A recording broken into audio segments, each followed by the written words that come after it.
All right. Hello, everyone. This is round six of ABP 2023. The motion was this House believes that the feminist movement should oppose policies that incentivize people to get married. In this final, penultimate preliminary round of the Asian majors, we were opening government, and I'm quite excited to talk about this particular round as well.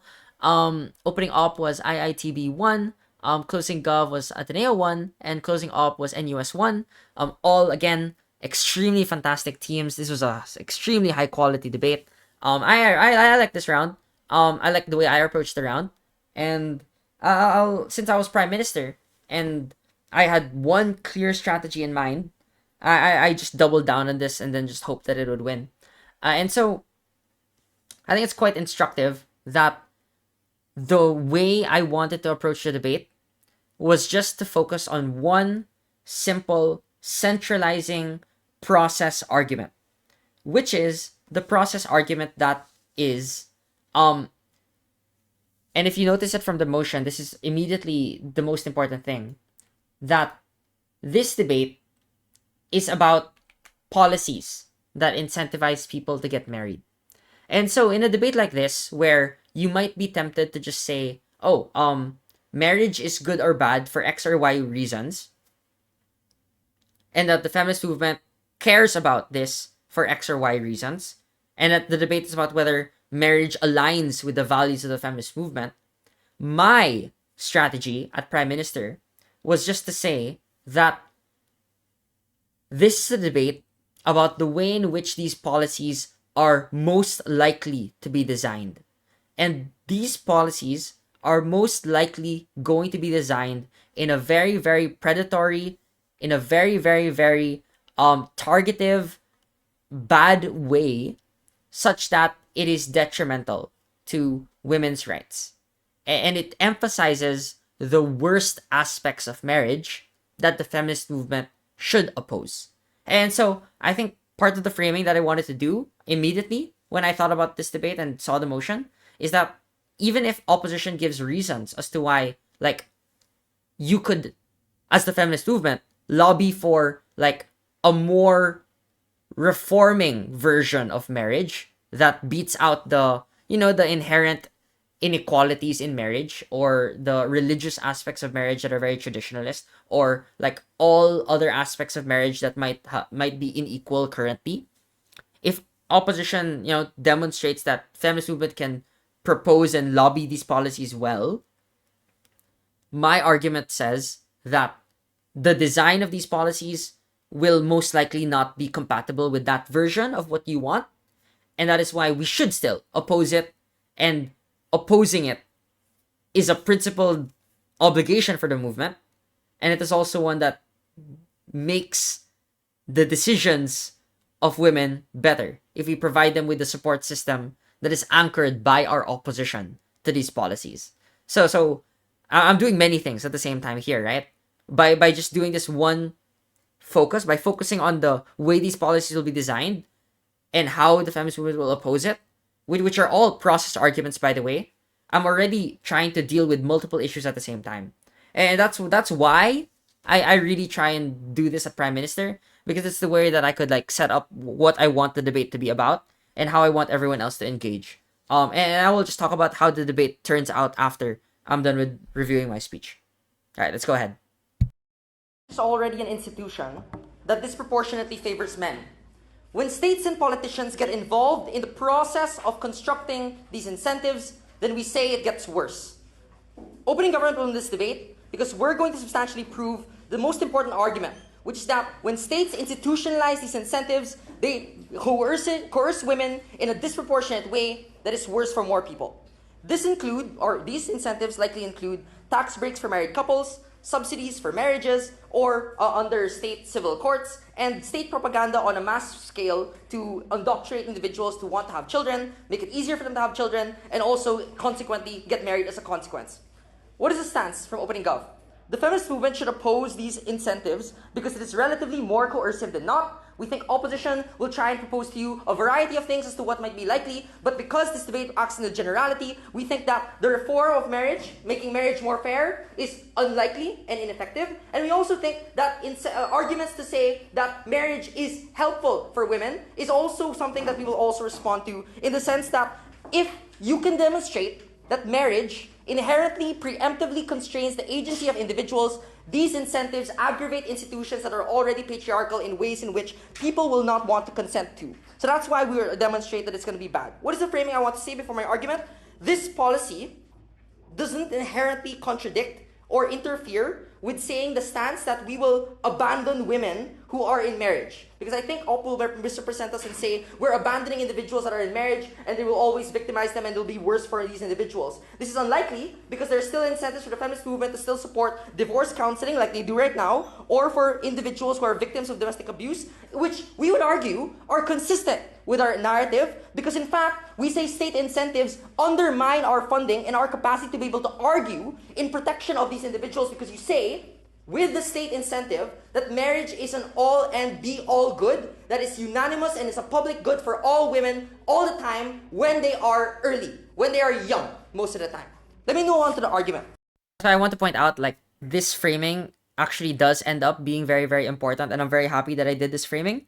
The framing that, like, this policy doesn't inherently contradict with saying that we will abandon women who are in marriages, because of course, like, I want to note here that opposition has a brilliant argument, and they do run this argument at opening up and at closing up, which is that, like, a lot of women will get married anyways, and so they will get married anyways, so we might as well support these women by supporting policies that create these incentives, because we make it easier for them and cheaper for them to enter into these marriages. Whereas, like, government, if you oppose the policy, then you're basically, like, abandoning the women, right? So my response to this, and my framing response, is that I'm trying to say that, like, it's your side that's actually abandoning a lot of women, because you're supporting the designed policies that are very, very coercive and are very, very, very bad, which is part of the framing that I said from the very beginning. But number two, I also wanted to say that, like, it's not mutually exclusive. Like, it doesn't contradict with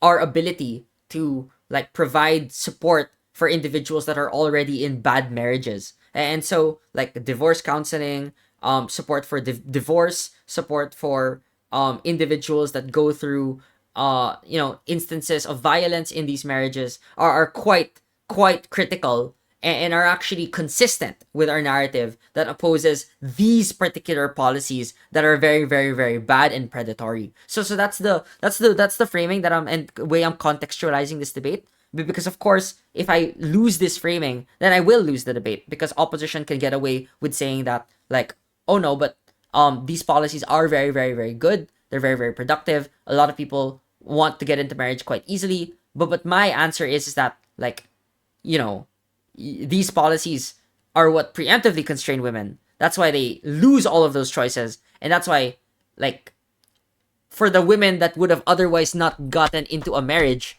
that's where this debate matters a lot and most for actually those people. So that's the way I'm approaching this debate. I do admit that, like, I'm being very specific and I'm being very defensive at some point. And it's already 2 minutes already into my speech. But I think for this debate, it is quite critical that I narrow down where the debate takes place. Like, which actors do we really care about? Because Op could say all of, like, the women that are pressured into marriage as all they want. As the debate happened, right? Opening Up goes and doubles down on, like, women that are pressured into marriages that need that support system. And then Closing Up even provides other stakeholders into the debate by saying that, oh no, but it's about, like, women that refuse to get into a marriage, but it would be good if they got into a marriage and their life would be better if they went into that marriage, right? So the stigma against marriage is very bad. So, like, I want to note these are two different contexts of women, right? And so, like, whether, like, this exists in liberal or conservative countries or contexts, my answer is that in a vast majority of cases, like, these incentives are unnecessary, they are counterintuitive, and often exist in very, very bad ways when they are very, very conservative. And so that is why it's in my interest to try and still make this specification for where the debate matters the most for people who would have otherwise not have gotten into a marriage, and say that that would have been better if they would be single. And that's where I go hard line into saying that being single is good eventually in this argument. So that's just to explain why I'm approaching the debate in this particular way. Like, my argument eventually goes into saying that being single is good for XYZ. So I just want to preemptively say that that's why I'm doing that in this particular instance. But let's just see how it turns out. On state coercion, let me do the impacting here. Ops characterization in this debate will be that there's already a social expectation to join marriage, whether in conservative or in liberal countries, so we might as well support these women. This misunderstands the premise of the feminist movement and the role in which it plays in discourse, whether or not we change this legislation. The feminist movement necessarily acts a necessary counterbalance through discouraging marriage and other institutions of the patriarchy that preemptively limit the freedoms of women, because it disallows them from pursuing other goods that their body can be able to maximize, especially if the state says that these are choices that are preemptively better for you and you are locked out of other choices as a consequence. So here is the argument to explain why being single is a unanimous good for more women most of the time outside of marriage. Number one, it is more likely that individuals outside of marriage that are single have the optionality to pursue jobs in which they can create their own independent income relatively more than not, because even in work environments and workplaces that have the expectation that you might eventually get married, people who actively choose to be single and tell their employers to be single are more likely to get those promotions, get that financial independence, and get their independent income, which we would argue is a precondition for other goods that they'd want to pursue, like buying their own assets, buying their own property, or buying all the other goods that are also important to them. Number two, it is also important because you can expand your social networks with other individuals. The dating process is much more longer. When a state institution coerces you and says that you should get married as soon as possible because you are young, because you need to be in your early childbirth years, then it is more likely that you date less. You go with the first individual that is likely to, your high school boyfriend or whatever, that likely allows you to be locked into a relationship for a very, very long time, which might be, like, on balance, dissatisfactory, might not be a mature relationship, and oftentimes might be a marriage that might not be sustainable most of the time. But lastly, you are able to try out other activities when you are single, like being able to explore other things that are important to you, like being able to not be tied to children. Like, children, uniquely, stops women from doing things for 9 months. And oftentimes, structurally, this favors women because of that structural imbalance of biology. So we would argue the freedom you have to be able to pursue other things outside of marriage is an inherent good that is unanimous for the feminist movement. So, having said this, Alright, so I just want to point out at this point, like, I know that I'm overdoing the framing a little bit, but there's one part of this that I really, really like that I still want to highlight, which is that when I am building the reasons to why being single is a unanimous good, I've already made the decision to try and, like, build this alongside the comparative reasons as to why, like, being targeted for a marriage early on, particularly for younger women, because of this incentive is most targeted against them so that they could have children early, is quite bad. And so, like, I make it about, like, oh, but if you stay with your, like, the first person you get into a relationship with, then that's gonna create an unhappy, not necessarily long lasting marriage. It also means that, like, having children early on, it incapacitates your future and your early career prospects. You don't know what your preferences are, and also means that, like, you just end your career because the expectations around work early on in life is that you're just waiting to get pregnant, and that's why they just accommodate you for maternity leave, and they're not willing to provide you the promotions unless you commit to not getting pregnant. But that's not compatible with the way these policies are designed. So yeah, I would admit that one deficiency I'll say here is that, like, maybe framing can be done more efficiently. Actually, not even maybe, like, definitely framing can be done more efficiently, but still definitely necessary to build comparative reasons as to why being targeted for marriage is very bad at an early age. So that's definitely an important thing that I'll say here. Let's move on. So, by the way, at this point, if you noticed, when I'm building this argument, it's like I had three reasons for why being single is good, and they're already comparative and they're already very comprehensive. But then I go and shift gears, and then I say, so if we can demonstrate that the state incentives, more often than not, lock out women who would have otherwise stayed single, then we win. And then I go into another analysis, which is that how do these states incentivize, or how do these state incentives interfere with this like individual discernment single process, right? Like being single. And I really find this quite an interesting way to build the argument. I wouldn't say it's always a good thing or always necessary, because as you can see, like I've already used up way too much time, and I don't end up doing my other argument anyways. Like my other argument is supposed to be about like it's better for coalition building to criticize marriage. So I could just talk about what opposing the policies look like, and then I wanted to make it about like reforming marriage, but eventually like I realized that I'm okay with not having this argument immediately. I wanted the first argument to be very, very strong anyways. Um uh and so that's why I make this claim that people are the state incentives manifest in a very bad way, and I really double down on this process argument in the first place. If we can demonstrate that state incentives more often than not lock people and women who would have otherwise stayed single because of these incentives, then we say it is immoral, it is unjust, and that is why the feminist movement must oppose this. How then do state institutions interfere with this process? Number one, because incentives, financial incentives particularly, usually target people that are very, very young without any like clear income yet, because they haven't gotten a job yet, and they're at the best opportunity to be able to get into a marriage and be able to birth children who are very, very healthy and be able to help those states, like for example aging populations like in Japan, that try and encourage women who do not have a job yet because they're likely to be able to have a children early on, so they coerce them and say, oh, you could just do your job later after you're done having children because it's the most important time to do so now. And this preemptively stops them from doing all those other choices that they would have done if they were single, because you have the time that is wasted as a consequence and the burdens and responsibilities that happen as marriage. Like you don't like you may consent to marriage, like the I do, but you don't consent to everything that happens afterwards, like the taxes, the filing, or the working with a family, or carrying a house, or carrying the boots and logs, all these things. But number two, states control this narrative in a very punitive way in all institutions and social institutions in your life, through campaigns, or through your family, or through other encouraging bonuses through your employment and businesses. There's a social expectation that locks you out of this because it makes it easier for them to coerce you with this narrative. Closing. So I want to point out that like at this point, I'm quite happy. I'm definitely happy with making this argument in quite a specific way.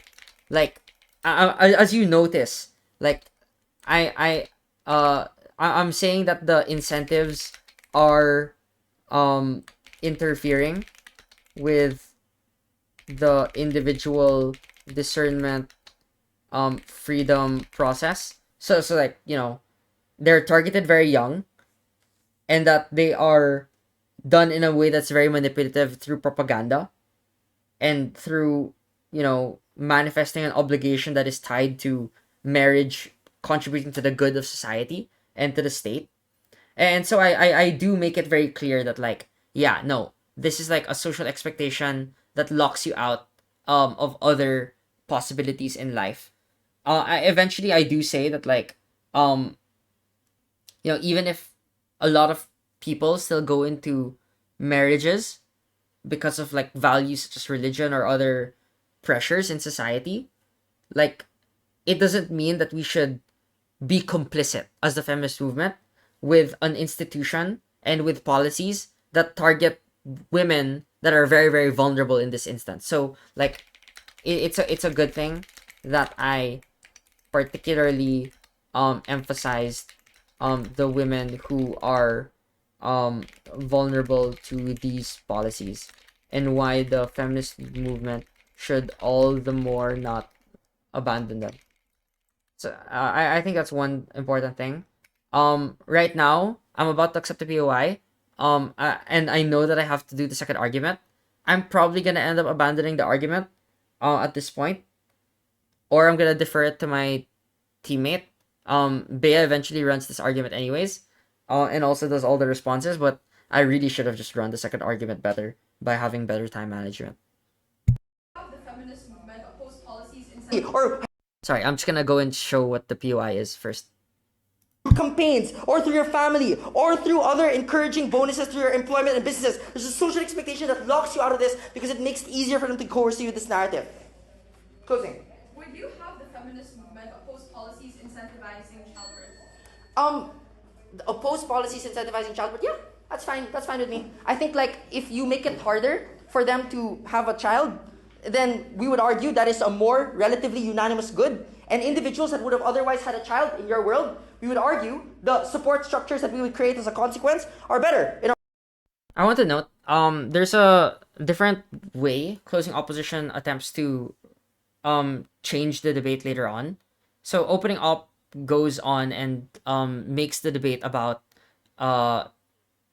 institutions, like religion, the patriarchy, that make people get into marriage anyways, and that's why we should do the support system for them.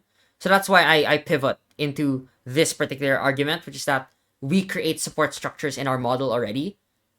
So at least in the dying 1 minute of my speech, I'm making the claim. Like, I'm making the claim that this is an inherently supporting policy for the vulnerable women that I talked about already.